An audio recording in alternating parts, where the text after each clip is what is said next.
This is a public service announcement about the misconception of the burqa.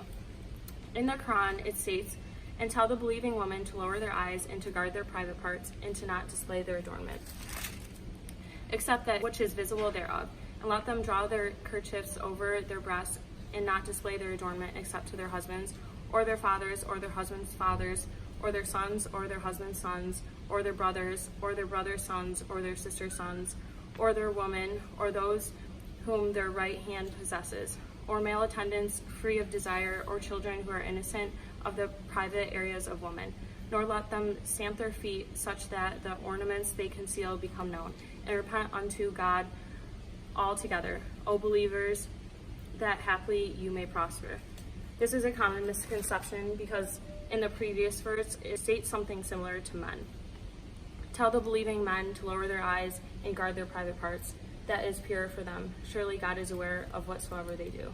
I have a quote from Abu Lugad, "Do Muslim women really need saving?" In her quote, she says, "Could we not leave the veils and vocations of saving others behind and instead train our sights on ways to make the world a more just place?" In this quote, Abu Lugad addresses the issue of cultural relativism being confused with respect for difference. She argues that a respect for difference does not preclude asking how we might examine our responsibilities for the situations others are in.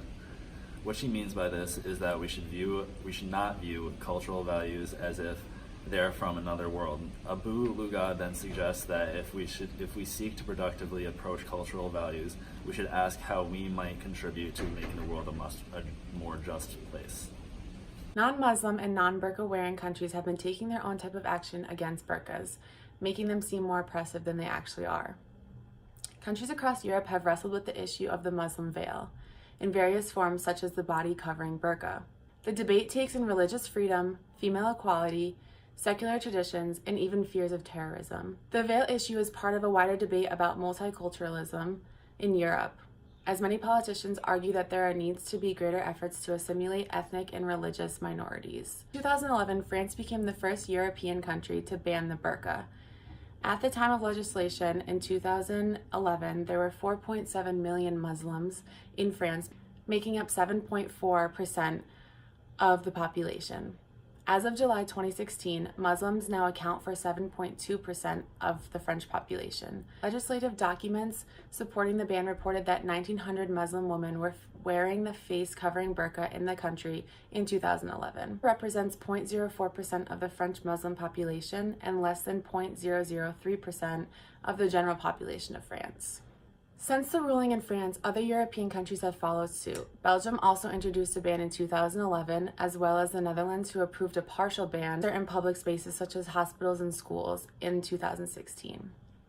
Bulgaria, Italy, and Austria have also followed suit, banning the burqa in the past couple of years. We believe these countries have no right to make these types of rules against a female and her religion, therefore making those women seem that they are more oppressed than they actually are. The view that the burqa is oppressive stems from the fact that we look at their culture through our own lens.